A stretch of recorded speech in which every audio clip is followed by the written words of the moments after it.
O melhor conteúdo cristão está no Univer. Desenhos, filmes, documentários, clipes musicais, palestras e as principais reuniões do Templo de Salomão ao vivo, do seu computador, smartphone ou tablet. Assine já. Acesse univerparacrer.com.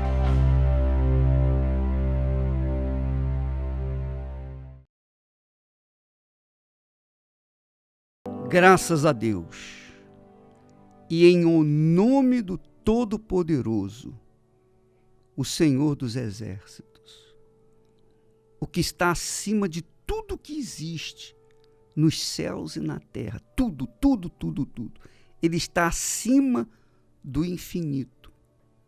Em o nome dele, seja abençoada, minha amiga, meu amigo ouvinte, sejam todos os ouvintes abençoados.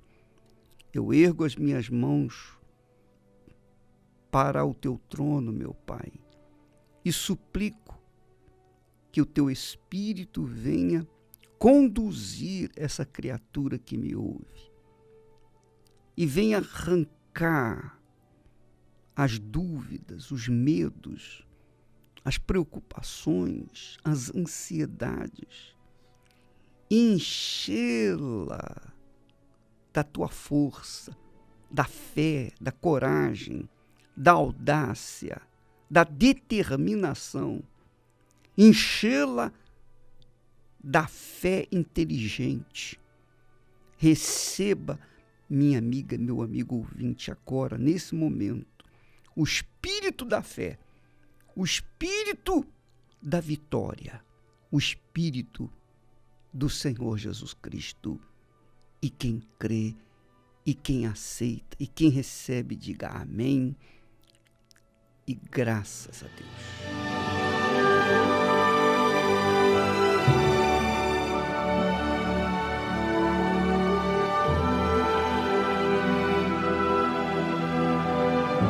Graças a Deus. Minha amiga, meu amigo ouvinte, hoje nós iniciamos uma série sobre a parábola do rico, do homem rico, cujo campo havia produzido com abundância. E eu vou depois, em seguida, entrar na parábola do rico e pobre.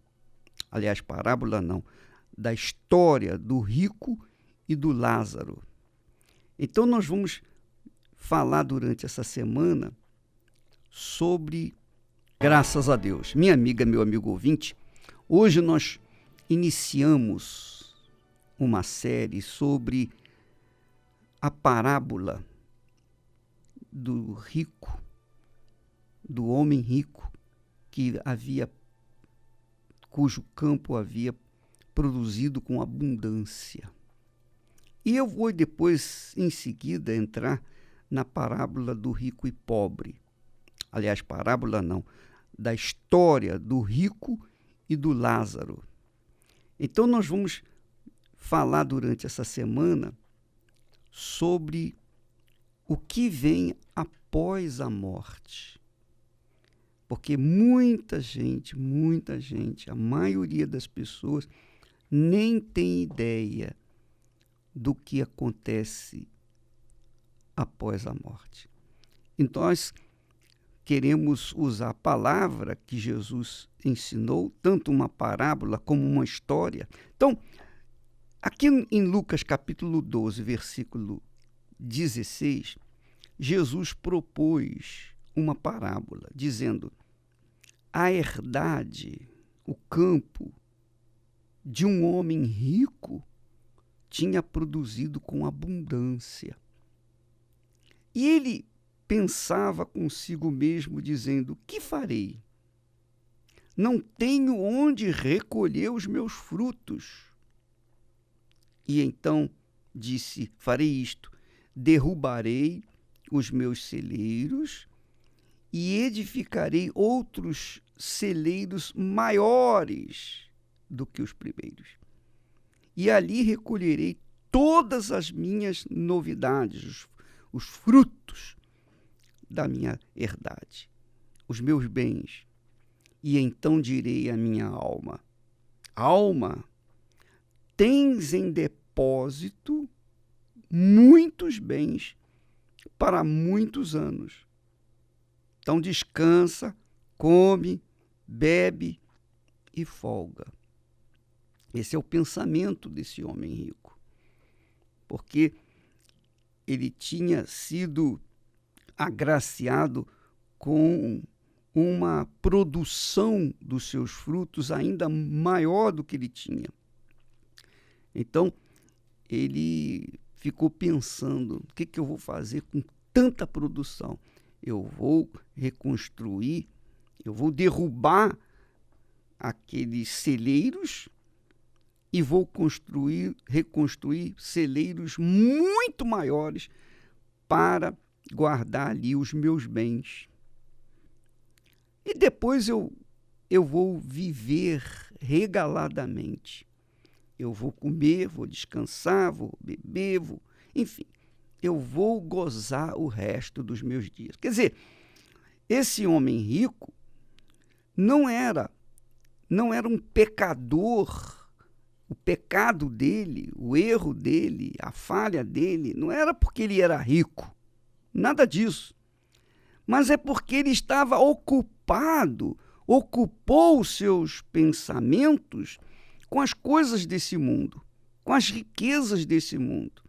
E você sabe, eu sei, nós sabemos que tudo que nós vemos, que os nossos olhos veem, tudo que nós vemos é passageiro. Cedo ou tarde vai acabar. Cedo ou tarde nós vamos deixar esta terra, vamos deixar esta vida. Mas a vida invisível, que é a vida da alma, você sabe que a alma não morre. O corpo morre, mas a alma não. A alma é o corpo espiritual pela qual o Senhor Jesus deu a vida. Jesus veio ao mundo para salvar a alma, não veio para salvar o corpo, não veio para salvar o espírito, veio para salvar a alma, sua alma, minha alma, nossa alma. Mas esse homem rico estava preocupado em reservar riquezas para o bem da sua alma. Quando ele falou: alma, tens em depósito muitos bens para muitos anos, descansa, come, bebe, folga, ele não se preocupou com o futuro eterno da sua alma. Ele se preocupou com o futuro terreno da sua alma. Então, Deus lhe disse: louco, esta noite te pedirão a tua alma. E o que tens preparado? Para quem será? Quer dizer, a alma dele será pedida por alguém que não é Deus. Não é Deus. E eu pergunto, por que não é Deus? Porque Deus faz menção de que alguém vai pedir a alma dele.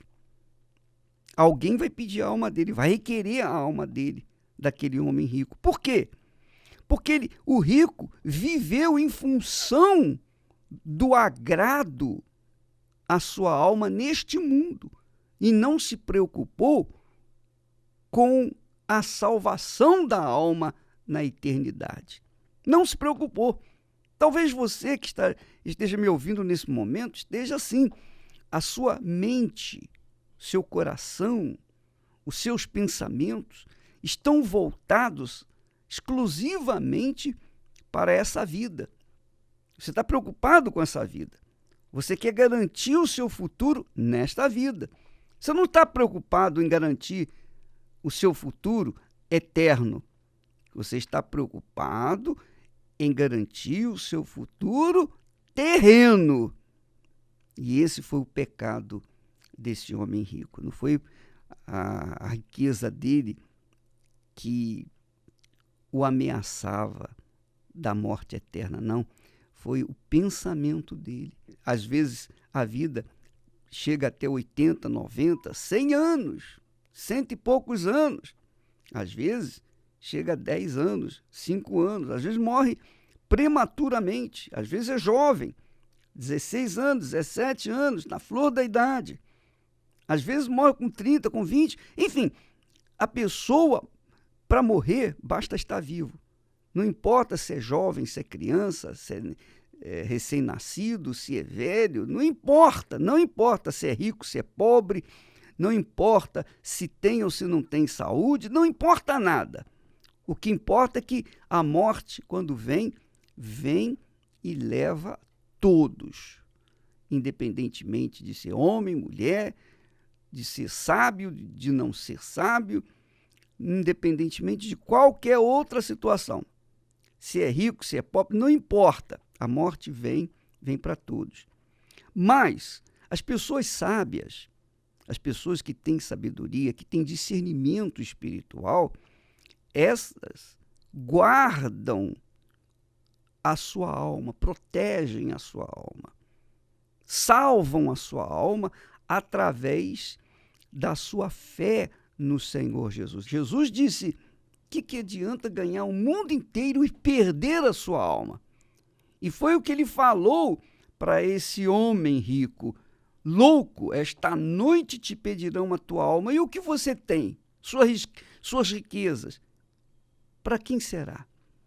E o pior é que quando ele fala, esta noite te pedirão a tua alma, o Senhor está falando com respeito ao diabo.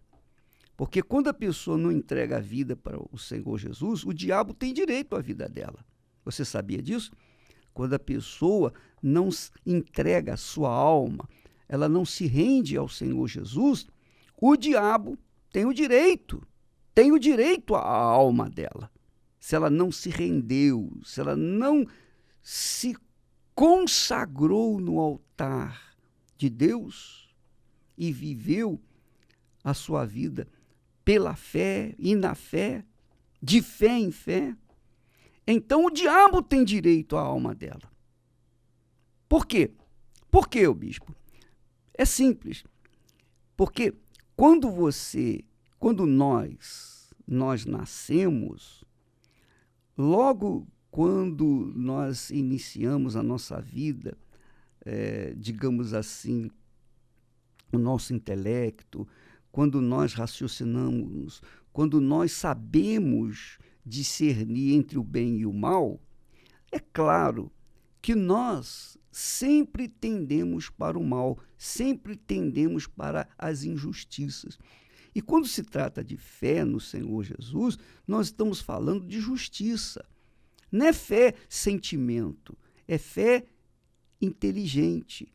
A fé inteligente pratica a justiça, vive na justiça, vive na verdade, na integridade, procura fazer o melhor para o seu semelhante, que é o que nós temos procurado fazer, levar a salvação para as pessoas, que não existe nada mais precioso, além de levar a vida abundante que Jesus prometeu, mas, sobretudo, nós levamos a vida, a salvação da alma para as pessoas.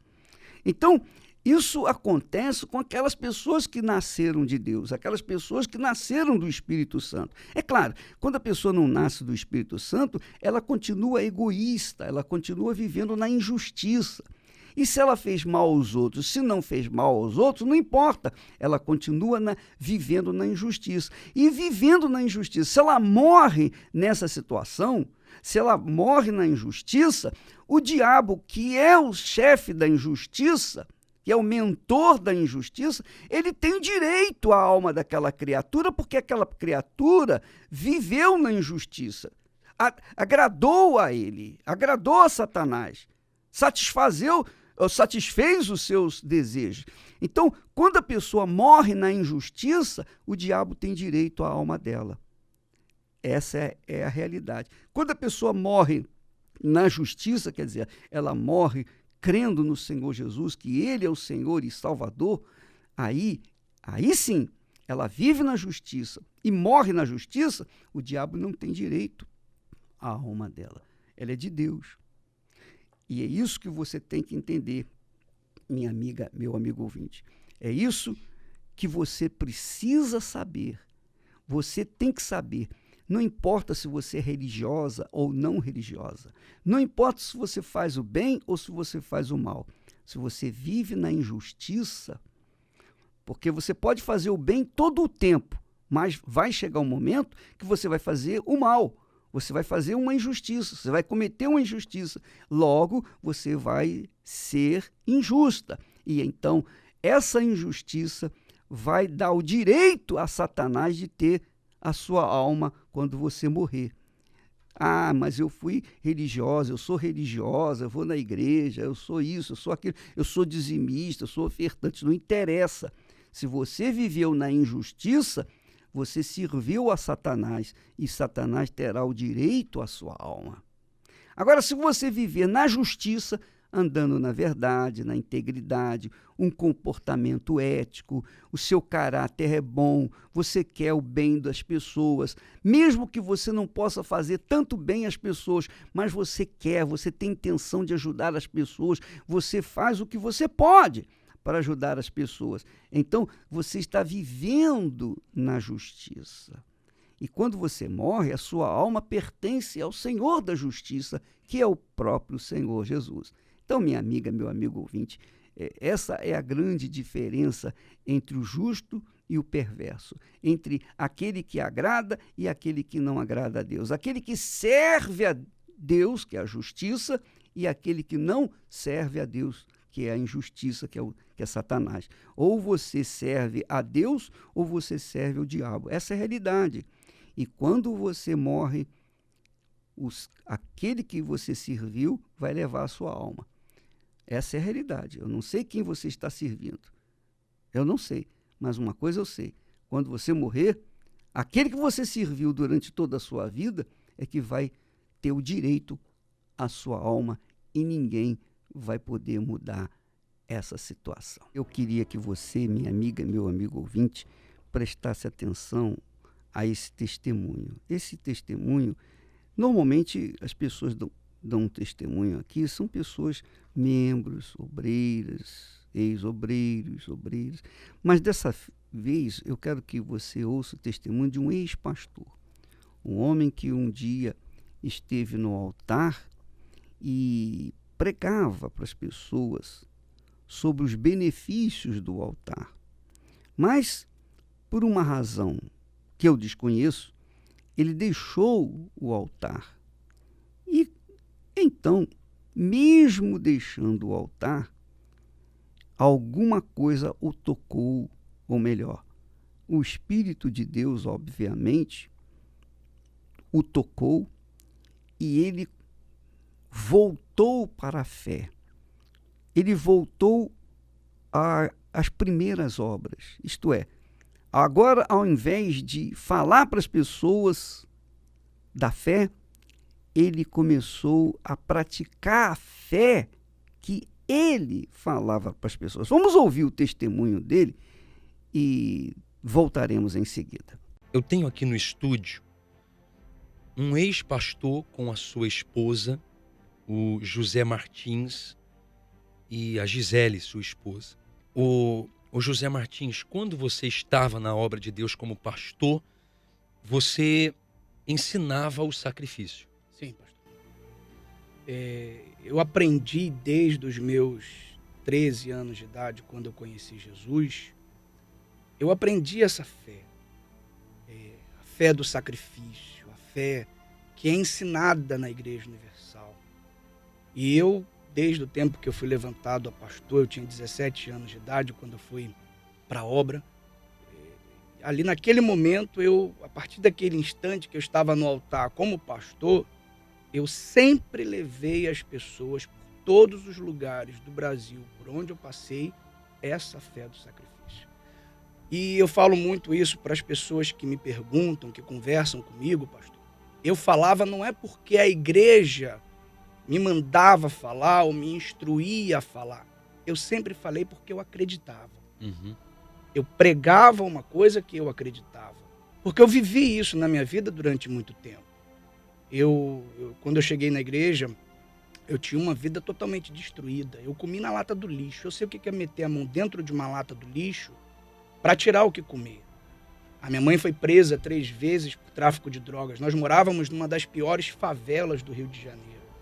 A nossa vida, então, era de tamanha miséria. Eu nunca me envolvi com drogas. Até porque eu tinha muito nojo, muita raiva, porque a minha mãe, ela preparava as carreirinhas de cocaína e cheirava na minha frente, na frente da minha irmã. Então eu via ela naquela situação, então eu tinha ódio das drogas. Mas eu cheguei na igreja assim, eu tinha doenças, eu era desenganado, minha família destruída. E foi através do sacrifício que a minha vida começou a mudar. E por conta dessa mudança da minha vida, Deus me chamou para o altar. Eu passei a estar no altar, pregando essa mesma fé que um dia eu vivi. A sua libertação, ô José Martins, o seu encontro com Deus, como foi? Então, pastor, quando eu cheguei à igreja, desde o primeiro dia que eu pisei na igreja, eu nunca mais saí. Uhum. Há pessoas que vai e volta, namora a igreja, aquela coisa toda, e depois ela se firma. Eu não. Eu, desde o primeiro dia que eu pisei na igreja, eu nunca mais saí. Mas eu não me converti de imediato. Uhum. Eu ainda tinha envolvimento com o mundo, aquelas coisas de jovem. Mas depois de um ano ali buscando, ouvindo as palavras, ouvindo os pastores pregando, eu tomei uma decisão na minha vida de me entregar. E aí eu comecei a levar Deus a sério. Quando eu comecei a levar Deus a sério, ali aconteceu a minha libertação e ali aconteceu o meu encontro com Deus. Foi quando eu de fato conheci a Deus, tive uma experiência com Deus. E eu costumo, sabe, pastor, falar para as pessoas que quando eu tive o meu encontro com Deus, e eu tenho certeza que eu tive, porque às vezes a gente, pelo fato da gente ter cometido um erro e ter saído da obra, tem muitas pessoas que têm aquele julgamento de ele não era nascido de Deus, por isso ele errou. Não, eu era nascido. Eu fui nascido de Deus. Eu tive esse meu encontro com Deus, só que depois de um tempo, pastor, já no altar como pastor, eu passei a pregar a fé da Fogueira Santa, eu passei a pregar a fé do sacrifício e deixei de viver. Foi por isso que eu caí. Foi por isso que eu saí. Eu saí porque eu deixei de ter esses olhos para o sacrifício. Eu deixei de entender que a nossa vida ali no altar é uma vida de sacrifício. Para você estar em cima do altar, você tem que viver o sacrifício. Quando eu deixei de viver esse sacrifício, eu fiquei cego, espiritualmente falando. E foi ali a minha queda. Ali eu comecei a cair. Ô José Martins, hoje tem quanto tempo que você está fora da obra? 2 anos e 4 meses. 2 anos e 4 meses. Hoje você está no átrio. E hoje essa fé sacrificial acendeu em você? Hoje você, mesmo de membro, não mais de pastor, continua fazendo o que um dia você tanto pregou? Quando eu saí da obra, pastor, eu vim para cá, para o Espírito Santo, e eu me lembro, nunca mais eu me esqueço. Eu estava ali naquela praia de Itapuã, ali um dia de noite, eu sentei na areia, eu sozinho. Tava aquela lua bonita, e ali eu comecei a chorar, chorei. Eu lavei a minha alma naquele dia, ali, chorei. E eu falei com Deus uma coisa ali, sentado sozinho. Eu falei assim, Deus, eu tenho 2 escolhas. Ou eu me revolto, ou eu volto para o mundão, caio nessa vida aí fora e volto para o lixo da onde eu saí. Ou então agora eu vou colocar em prática tudo que eu ensinei. Tudo aquilo que eu preguei, que eu olhava nos olhos da pessoa e falava assim, faz, porque vai dar certo, porque a sua vida vai mudar. E eu optei pela segunda coisa. Eu falei assim, eu vou fazer tudo que eu ensinei um dia para o povo, eu vou voltar a fazer. Eu vou voltar a viver essa fé. E logo em seguida, 2, 3 meses depois, veio a Fogueira Santa de Israel. E quando a gente saiu, a gente montou um comércio, uma loja. E o início estava, sabe, a gente teve até, na época, teve um movimento que foi feito no estado e a gente vendemos muito. E para quem estava começando, porque quando eu saí da obra, ao contrário do que muita gente pensa, que a gente tem dinheiro, a gente saiu sem nada. E veio aquele movimento de fé, aí a gente vendeu, nós vendemos muito, e veio uma importância que levantaria a gente, Uhum. faria com que a gente desse uma guinada na nossa vida, no nosso comércio. Chamei minha esposa porque ela estava em comunhão comigo, ela sempre esteve nessa fé comigo. E eu falei, vamos fazer o seguinte, Zélio, a gente não tem nada mesmo. E a gente não pregou isso. Falamos para as pessoas durante muito tempo, se coloca na dependência de Deus. Hoje, se a igreja fizesse alguma coisa de errada, se os pastores fossem ladrões, como falam, eu pergunto para o senhor acha que eu seria dizimista? Se eu soubesse, porque eu estive lá 17 anos, eu conheço a intimidade da igreja. Então, se eu conheço a intimidade da igreja, eu sei como é que funciona o trabalho da igreja. Se eu tivesse consciência que os pastores estão roubando, eu ia devolver meu dízimo. Eu ia fazer sacrifício para quem? Então, eu sou bobo. Então, eu sou um tremendo bobo. Eu sou o cara mais bobo do mundo, que eu sei que o senhor vai me roubar e eu boto meu dízimo no altar. Nós pegamos tudo, centavo por centavo, e colocamos tudo no altar. Tudo aquilo que a gente recebeu naquele período, daquela fogueira santa, foi até a primeira fogueira santa do templo de Salomão, nós colocamos tudo no altar. Quando os pastores viajaram pela primeira vez, colocamos tudo no altar, tudo. Pastor, nós estamos 2 anos e 4 meses. Para quem não tem profissão, para quem eu não tinha vida aqui fora. Tudo que eu sabia fazer na minha vida era pregar, era estar no altar. Eu não sabia fazer nada. A minha esposa é jornalista, mas mesmo assim ela já estava há muito tempo fora da função dela, porque ela estava no altar comigo. Em 2 anos, hoje nós temos uma casa em Vila Velha, nós temos um apartamento na Serra, nós temos 2 carros e Deus não nos desamparou. Graças a Deus. Minha amiga, meu amigo ouvinte, você deve ter observado que o trabalho da Igreja Universal do Reino de Deus tem uma lisura, tem uma ética, tem uma disciplina, uma ordem, porque é a disciplina do reino de Deus. Nós não podemos trabalhar no reino de Deus e viver uma vida indisciplinada, desordeira. Não, de forma nenhuma. Há disciplina, a ordem, que todos gostam, né? Todo mundo gosta da disciplina. Todo mundo gosta da justiça, não é verdade? Todo mundo gosta da justiça. O problema é que nem todos querem seguir a justiça. Nem todos. Mas aqueles que seguem a justiça estão do lado de Deus. O Espírito de Deus conduz a gente à justiça. Então é bom que você invista a sua vida na justiça de Deus, na ordem, na disciplina da palavra de Deus, para que a sua vida vá bem, para que você venha viver de forma abundante, conforme Jesus tem prometido na sua palavra.